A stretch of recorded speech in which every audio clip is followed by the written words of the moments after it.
te chasi kan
te chasi kan du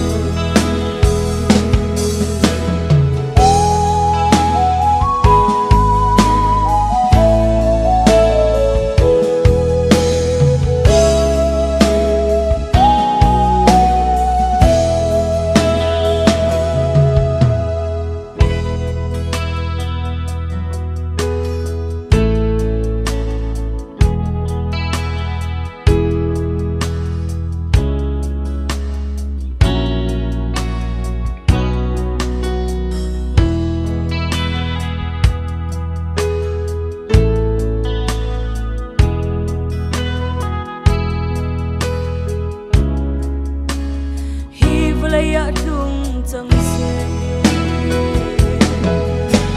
ta chanun ve kan du e mo ka boy pa nang pa do chin kan du e boy pa